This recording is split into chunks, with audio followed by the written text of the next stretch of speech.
விஷ்ணு சஹஸ்ரநாமம் என்று ஒரு திருநாமம். 129ஆம் திருநாமம் வேதாய நமக. திருமங்கையாழ்வார் வடக்கே பத்ரிநாத் முதல் பல திவ்ய தேசத்து பெருமாள்களை பாடியபடி சீர்காழியை வந்தடைந்தார்.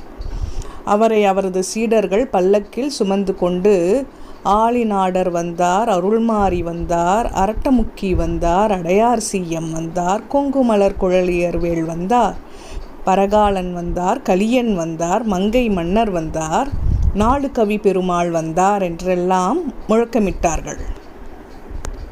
அப்போது சீர்காழியில் உள்ள ஞானசம்பந்தரின் சீடர்கள், நிறுத்துங்கள், எங்கள் சம்பந்தர் பெருமாள் வாழும் இவ்வூரில் வேறு ஒருவரை நாடு கவி பெருமாள் என அழைப்பதை நாங்கள் ஏற்க மாட்டோம் என்றார்கள். எங்கள் ஆழ்வார் ஆசுக்கவி, மதுரக்கவி, விஸ்தாரக்கவி, சித்திரக்கவி என 4 வித கவிகள் பாட வல்லவராதலால் 4 கவி பெருமாள் என்கிறோம்.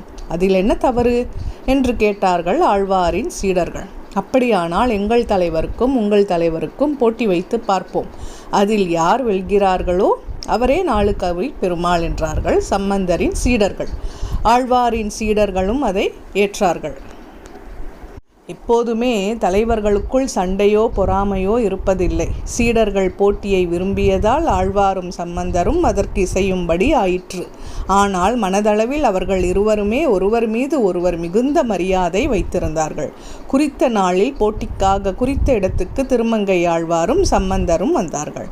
அப்போது சம்பந்தர் திருமங்கையாழ்வாரை பார்த்து சீர்காழியின் சிறப்பை சித்தரித்து ஒரு செய்யுள் பாடும் என்றார்.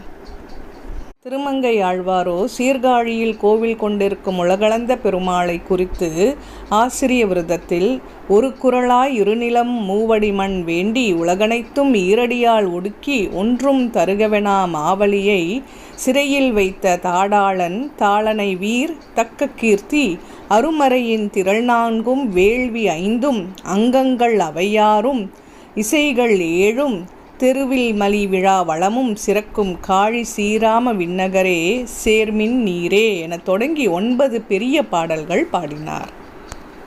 1.25 அடியில் குரல் பாட சொன்னால் என் சீர்கழி நெடிலடி ஆசிரிய விருதம் பாடுகிறாரே என சிரித்தார்கள் சம்பந்தரின் சீடர்கள். இல்லை, அவர் பாடியது சரி என்றார் சம்பந்தர். 1.25 அடி உயரம் கொண்ட வாமனமூர்த்திக்கு குரல் என்று பெயர். ஒரு குறள் பாடும் ஒரு குறள் என்றால் ஒரு குறளால் பாடப்பட்ட ஒரு குறள் என்று பொருள். திருக்குறளின் 610வது குறள், மடியிலா மன்னவன் எய்தும் மடியளந்தான் தாயதெல்லாம் ஒருங்கு. உலகளந்த பெருமாள் எப்படி மண்ணுலகம் விண்ணுலகம் அனைத்தையும் அளந்தாரோ அதுபோல சோம்பலில்லாத மன்னவனின் ராஜ்யம் விரிந்து பரந்திருக்கும் என்பது இக்குறளின் பொருள். எனவே வாமனமூர்த்தி இந்த ஒரு குறளால் பாடப்பட்ட ஒரு குறள் ஆவார். சீர்காழியில் எழுந்தருளியிருக்கும் உலகளந்த பெருமாளை பாட சொல்லும் நோக்கில்தான் சீர்காழியின் சிறப்பை சித்தரித்து ஒரு குறள் பாடும் என்று நான் கூறினேன். அவரும் சரியாக பாடிவிட்டார் என்றார் சம்பந்தர். மேலும் ஆழ்வீர் 4 கவி பெருமாள் என்ற பட்டமும் உங்களுக்கு பொருந்தும் என்று சொன்ன சம்பந்தர் தன்னுடைய வேலை திருமங்கையாழ்வாருக்கு பரிசாக அளித்தார். இன்றும் திருவாளி திருநகரியில் சம்பந்தர் பரிசளித்த வேலை கையில் அணைத்தபடி திருமங்கையாழ்வார் எழுந்தருளியிருப்பதை காணலாம்.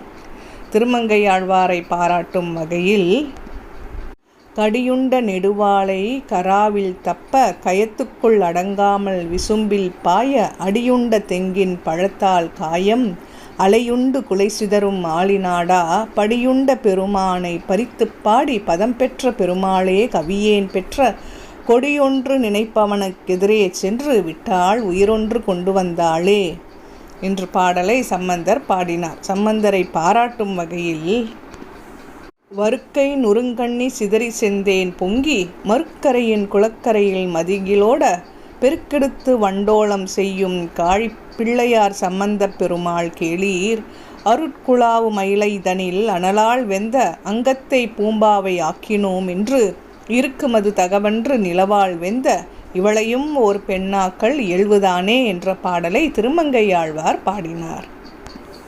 நான் வேதம் படித்த அந்தணர்கள் குலத்தில் பிறந்தவன், ஆனால் நீங்களோ வேளாளர் குலத்தில் பிறந்திருந்தாலும் எப்படி வேதத்தின் சாரத்தை இவ்வளவு நன்றாக அறிந்திருக்கிறீர்கள் என்று கேட்டார் சம்பந்தர். அதற்கு திருமங்கையாழ்வார், அடியேன் முறைப்படி வேதம் கற்காவிட்டாலும் திருமாலே குருவாக வந்து வேதத்தின் சாரமான 8 எழுத்து மந்திரத்தை அடியேனுக்கு உபதேசம் செய்துவிட்டார் என விடையளித்தார்.